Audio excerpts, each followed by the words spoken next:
Hi, my name is Madeline and welcome to my watercolor waterfall tutorial today. If you follow me on Instagram, you may know that my friend Amber and I are hosting a 100 days of painting challenge, and the first week is the theme waterfalls. So today we are going to be painting a very loose waterfall landscape. This is the reference photo that I'm going to be painting from today. I love how there are so many layers of trees, and I love that bright pop of pink mixed in with all of the green. The first thing I'm going to do is I'm going to use some masking fluid and I'm going to mask off the waterfall. I am dipping my brush into some soap and I'm going to use this masking fluid. I like this masking fluid because it's really thin, it's really watery, and if you hot air tool this masking fluid, it doesn't melt into the paper. It still comes off pretty easily and it doesn't damage my watercolor paper. So I'm just sort of relying on my brush, kind of creating a little bit of dry brushing, but this is basically just to mask off the white water that we see from the waterfall that is sort of behind all of the trees and the foliage. So I'm creating a little bit of a cascade because we see the waterfall kind of branch off at the bottom, but I'm following the rule of less is more, and so I'm just wanting a little bit of white to peek through the trees that we paint on top of this. If you've never used masking fluid before, masking fluid is really fun because what it does is it protects the white of the paper that we are quote masking, and then once we are done painting whatever we want on top of it, we can remove the masking fluid and we'll see the white underneath. So now that I'm done, I just washed my brush off again, and then I'm going to grab my hot air tool and I'm going to dry off this layer of masking fluid.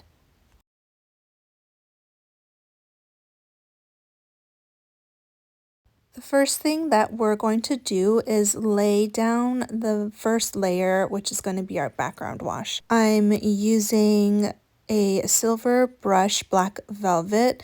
This is, I think, a size 12, and the reason I'm using this size is because I want to be able to put down a good amount of color without having to be super tedious about it. I'm not wetting my paper first. I'm doing this wet on dry because I want there to be some white sort of like peeking through.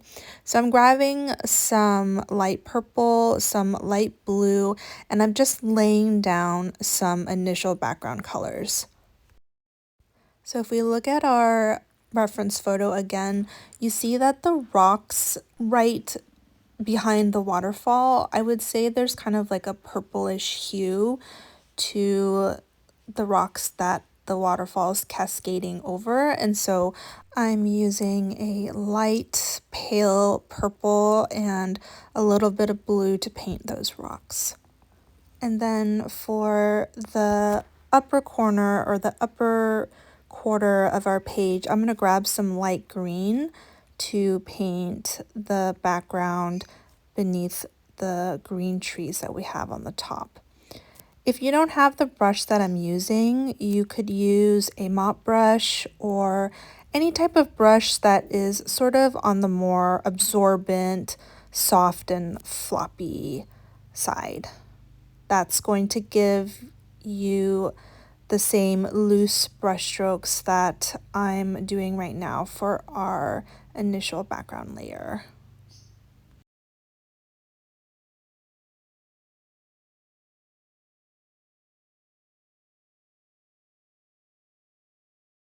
I like how that looks, so I am going to get my hot air tool and I'm going to dry this first layer off.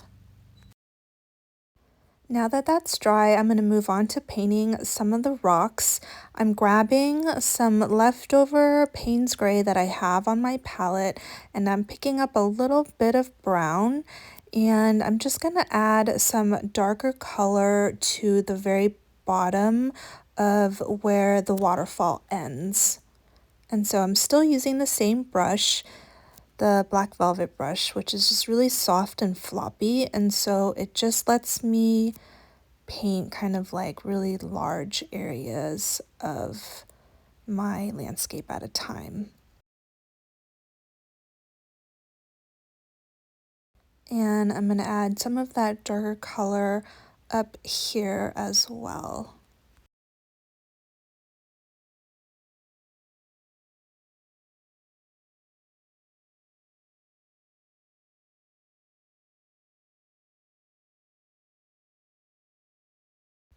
I'm going to grab a little bit of brown and color some of the rocks on this right hand side a little bit below the bluish gray that we have.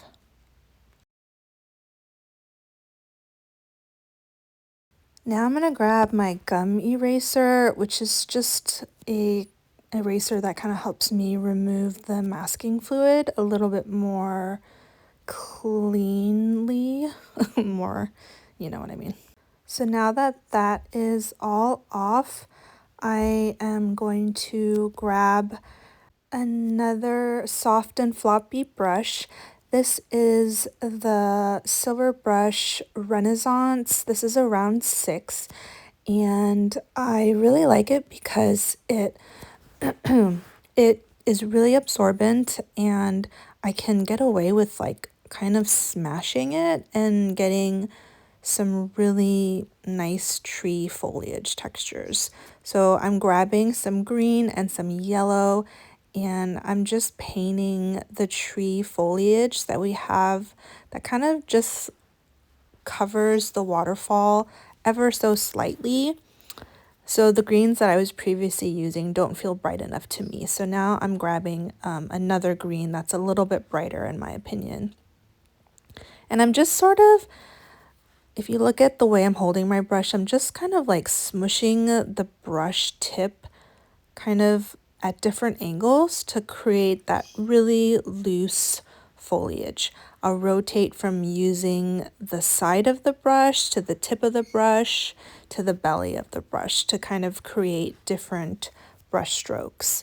And you want a brush that is going to be on the softer, floppier side. If you were to try to do this with a really firm synthetic paintbrush, you would get kind of like slimmer brush strokes, and you wouldn't be getting these kind of like fat, blobby brush strokes. And now I'm actually grabbing, this is like my makeshift tree brush. It's like my oldest brush. It's a Princeton Heritage round 2 that I've like smashed the edge or the end with. And it gives me these kind of like faux like leaves when I use it. If you want more information on how I made this brush, I actually have a story highlight over on my Instagram page where I talk all about how I made this brush and how I paint with it. But going back to my watercolors. So now I'm grabbing a darker green. This is kind of like a perylene green. And I am painting a darker colored tree here on the bottom left. I just want to share the reference photo again. So I'm painting kind of like that darker tree that we see on the bottom. But if you look at the reference photo, the upper half is really bright green. And then we have some pops of pink on the right hand side. And I just love how all of those colors like really blend together really in a really pretty way. So now I'm grabbing some pink, and I'm still using that smushy tree brush of mine, and I'm just kind of creating the backdrop of these trees. And I'm not really painting really specific leaves yet. I'm just sort of putting color down to signify that there are tree branches here. and I'm sort of doing it in a very sparse, loose way so that late after, once we're done, we can paint in the tree branches.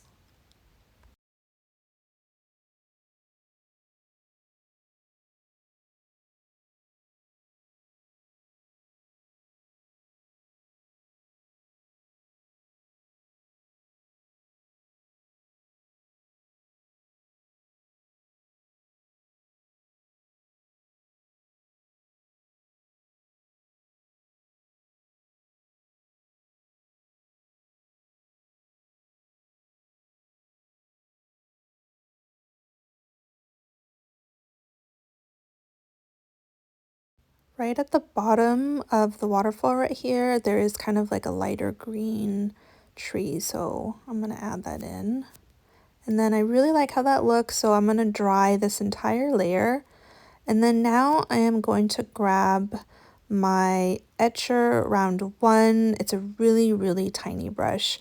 And I'm gonna paint in some tree branches with a dark brown.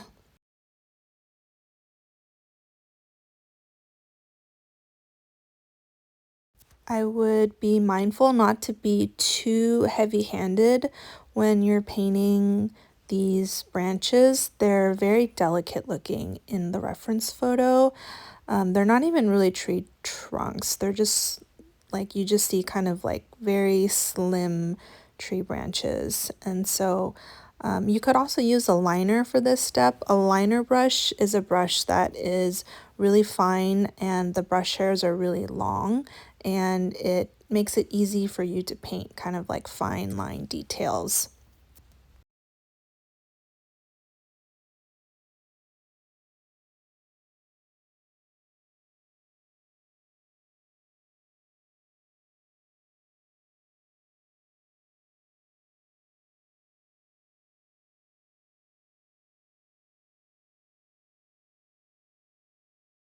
So I like how those tree branches look, and now I'm going to grab that lighter, brighter green from earlier, and I'm just going to paint some leaves kind of close to the branches to give the trees a little bit more texture.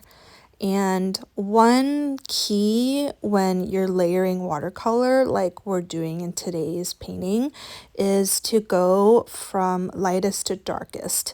So we painted that first kind of purpley blue layer, and it was a very light color. And then we added some more tree branches with a medium toned greens and pinks. And now I'm grabbing darker greens or more concentrated green, and I'm layering that on top of the lighter green that we painted just before this layer. And that the variation in the tone of our colors is what's going to create in our eyes that sort of like perspective that this isn't just like a flat painting, but there's the waterfall layer, there's the trees layers.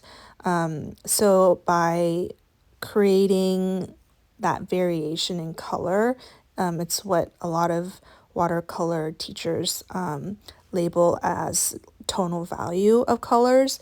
It's how dark or light our watercolors are.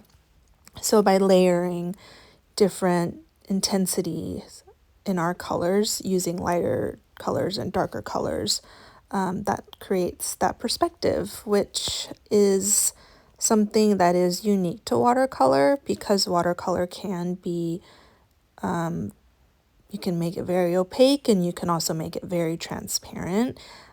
This is something that's unique to watercolor that acrylic or, oil doesn't have necessarily.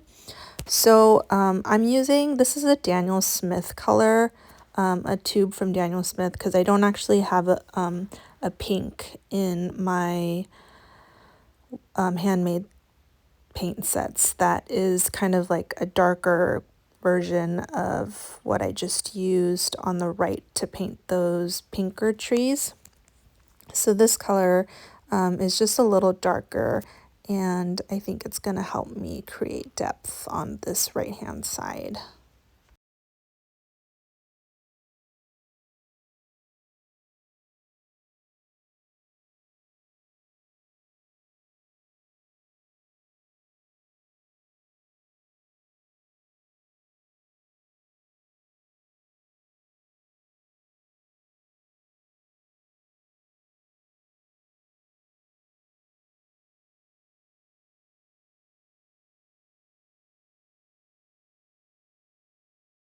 So now I'm going to grab my black velvet brush again, and I'm going to add some greenery to this right side here because it feels a little bit empty, and so I just want to add some green there.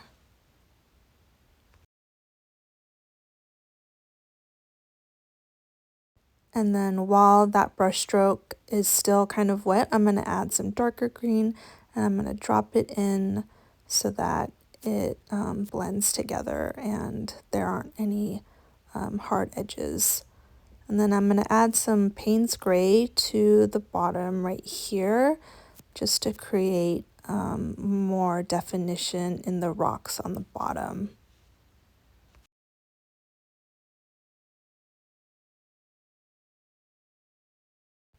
I'm going to add a little bit more Payne's Gray to the rocks up here. And then now I'm going to grab a liner brush. This is a Da Vinci Colonial liner. It's like one of my favorite liner brushes. It's just really firm and I get really, really good brush strokes with it. And I'm going to grab some blue metallic paint and I'm going to add some dry brushing to the white waterfall streaks that we have going on underneath all of the trees. And I love adding in tiny bursts of metallic paint at the end as like kind of like final details because I think it just adds such a really nice final layer to it. So I'm using this liner to dry brush some of this metallic paint, and it's going to kind of highlight that like shimmery effect that we feel with water. And be careful not to add the metallic paint to an area that's covered by the greenery. Make sure to just dry brush it on the white that's poking out. And then once that's all done, we're going to dry that final layer and then we are done.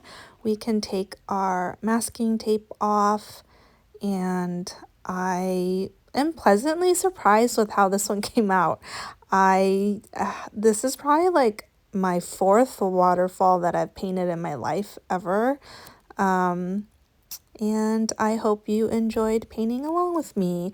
If you do paint this tutorial, please tag me on Instagram so that I can see your work. And I really hope you enjoy this 100-day challenge with Amber and I. If you liked this tutorial, please hit the like button. It's a really small way to help my channel grow. And if you enjoy my content, use the following QR codes to either find me on Patreon or Instagram.